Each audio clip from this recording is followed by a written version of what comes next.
Bonjour, je m'appelle Gilles Monchâtre. La racaille en col blanc, et oui, cela existe. Écoutez bien. AXA sont les psychopathes de l'assurance, tués pour gagner plus, sans être inquiétés par la justice. Leur méthode est très simple. Je dirais même qu'AXA et les escrocs auteurs des faits que j'ai malheureusement vécus ont bénéficié de l'aide de la justice. Cette synthèse est pour comprendre et dénoncer l'enfer que je vis. Cela détruit toute ma vie professionnelle et personnelle et impacté lourdement celle de mes enfants. Une justice qui transforme une procédure judiciaire, qui supprime des preuves et témoignages, c'est monstrueux. C'est un crime juridique. De victime, je suis devenu condamnable et condamné, au profit d'AXA et des escrocs. J'étais artisan. C'est au cours d'une intervention professionnelle que j'ai été accusé de risquer de faire subir un préjudice à autrui. Face à cette situation, j'ai mis en place le protocole noté dans le contrat d'assurance. Devant mon action, les escrocs ont refusé et ont mis au point une stratégie monstrueuse. Cela a duré une semaine, après quoi j'ai été sorti avec violence de la propriété par les escrocs à l'aide de leur berger allemand, avec menace de mort. Pour faire voir ces faits, j'ai fait établir un constat d'huissier ainsi qu'une déclaration en gendarmerie. Mais malgré mes démarches, 10 jours après, les escrocs ont obtenu contre moi un référé de Raher en m'accusant d'avoir abandonné le chantier et mon outillage. L'estimation de l'outillage au moment des faits, 30 000 € hors taxes, contrôlé par la justice. Suite à ma déclaration auprès de mon assurance, AXA a demandé les écrits de mon avocat pour ma défense. Donc, AXA était parfaitement informé de la situation que je viens de décrire. Malgré cela, AXA a verbalement refusé ma prise en charge, sans apporter d'explication. Je n'ai jamais eu de réponse écrite et aucune explication de la part d'AXA. Ce n'est pas par hasard. Qui peut imaginer en pleine tourmente se faire escroquer par sa propre assurance? Sans explication, sans trace écrite, il n'y a pas de preuve. Le délai est très court pour faire une réclamation. Voilà la méthode des psychopathes pour éviter de prendre en charge leurs clients. Entre autres, AXA devait prendre ma défense devant le tribunal, financièrement et juridiquement. AXA aurait dû dénoncer cette accusation mensongère, que j'avais fait le nécessaire face à la mise en cause de risquer de faire subir un préjudice et que j'étais assuré. Que je n'avais pas abandonné le chantier et mon outillage. Cela aurait tout changé. J'ai les preuves incontestables. J'ai obtenu quelques années plus tard la preuve irréfutable, un document interne à AXA, qui démontre bien qu'AXA a répondu en faisant allusion à la décennale sans parler des garanties des deux responsabilités civiles.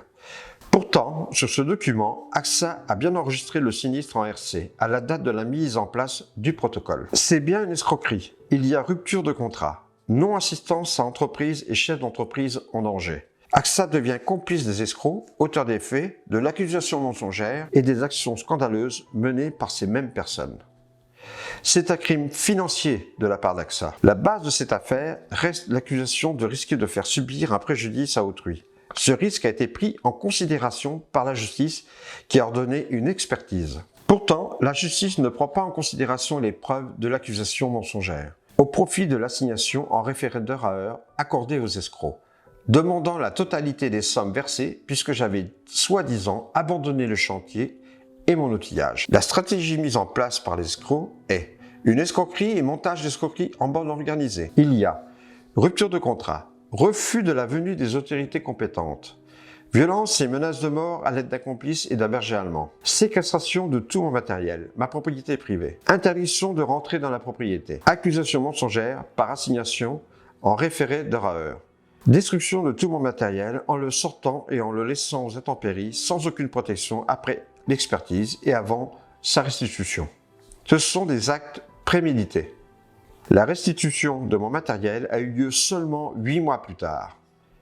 Quelle entreprise peut survivre après de tels faits et sans son matériel pendant 8 mois? Impossible de travailler. Une perte financière énorme.